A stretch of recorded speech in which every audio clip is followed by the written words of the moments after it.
Well, it is week 8 here at the LCS, and the FlyQuest Cloud9 tiebreaker is just finished. Of course, this coverage brought to you by Alienware. I'm joined right now by Spica, who, after looking so good for so much of the split, FlyQuest unfortunately finishing second.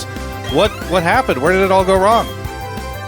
I mean, it's a lot of things. I think definitely we just regressed as the split goes on. I don't even think something was better. I think it's partially that.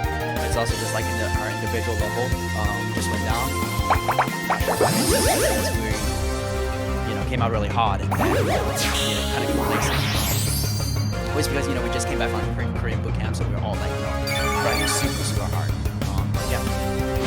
Are scrims going better? Because I heard you guys were stomping people whenever scrims were going terribly, so maybe you need to go back to losing scrims. It's really weird, because when we first came back from Korea, right, our scrims weren't like amazing. It's like mediocre. It's maybe more like 3-3 a day, sometimes 2-4, sometimes 4-2. But it's just like really weird how we're winning all these stage games, but our scrims was just like absolutely horrible. Like if you just take the nameplates off and look at the scrims, you would not think that we were like first place undefeated at the time. And then as the split went on, we kept winning, and then scrim kind of got worse as we were winning more until it affected our stage games, because before scrim results weren't affecting our stage games, and then I guess it's like towards middle of the split, maybe towards like middle in the end, it started affecting our stage games, and then we're like, oh shit, scrims are just horrible. We really need to fix this. Okay, so do you think that you are fixing it? Because I feel like a lot of people have been looking at the last couple of weeks and been like, oh no, FlyQuest, they're all falling apart at the end. Oh, I mean, I think it's definitely gotten better, but it's like the floor was so low that like, we're just going through the fundamentals of like how to play scrims, I think. Because before it was just like, the game is just over at like 3 minutes. We just keep fighting, just instantly over if you lose a 2v2. Well, week 8 is officially done.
So let's welcome Penn Badgley and Tilly Keeper to the show.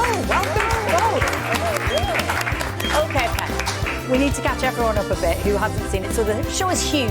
There's quite a lot going on. It's a thriller, but it's funny too. And you played Joe, who's a dashing but deadly serial killer. Now, this season 4, is somewhat of a reset. So where do we pick up the story? So I'm going to have to refresh my memory as well. He's in London, fleeing the carnage he left behind, literally a wedding house. But there's a lot of carnage. Let's be honest. The body count it's up there. It's high. He's here playing a professor. He's trying to change his ways. Of course he is. And then by the end of part 1, which I won't spoil for you if you haven't seen it, but by the end of part 1, he is discovering who is hunting. Right. Okay. So Tilly, now then, you're new for season 4. Yes. How does your character fit into this story? So Lady Phoebe is a socialite. She's a lady of London, and kind of by chance, Joe meets her on a night out, and she is quite charmed by him, unfortunately.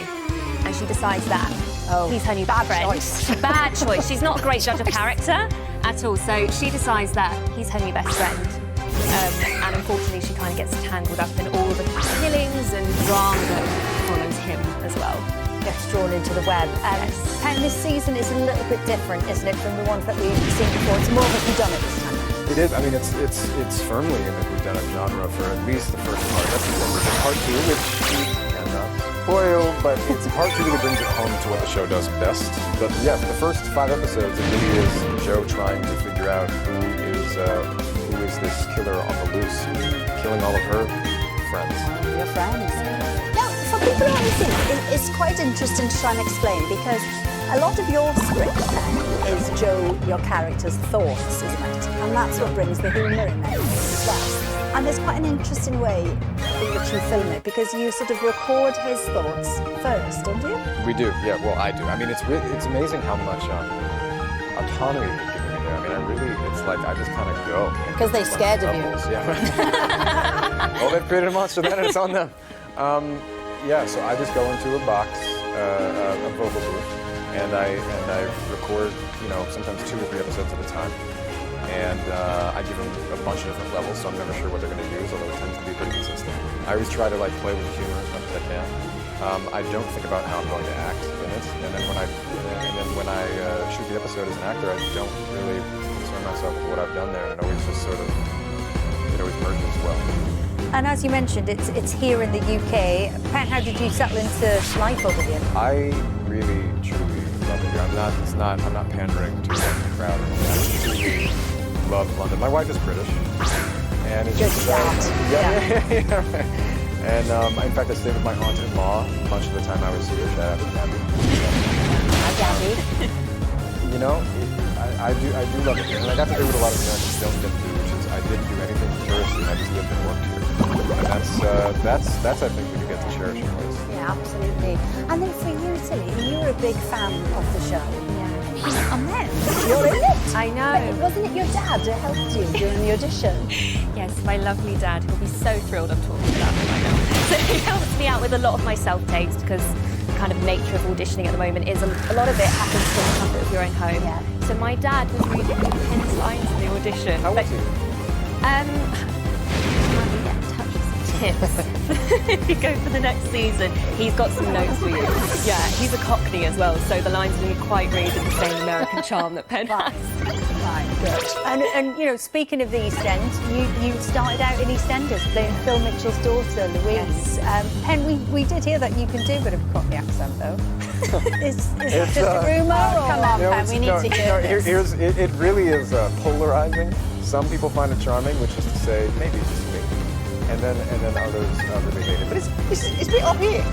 It's like this. It's like an ode to Joe Pasquale. Sorry, it took me a second to know you were doing it. Yeah. Go on. What do you mean? Well, yeah. Can't tell. It's quite high. It's like Joe Pasquale, really, isn't it? Yeah. This is what I'm doing. Truly, I'm deflecting and trying to do a real accent, because I could do it if I committed in a role, but it's like, I'd say, I wouldn't want to say I mean, you're not being paid for it today, so why? Exactly, I'm not doing it for free. You nailed it. Nailed it. Yours was pretty good. Thank you very much. I can only do Welsh.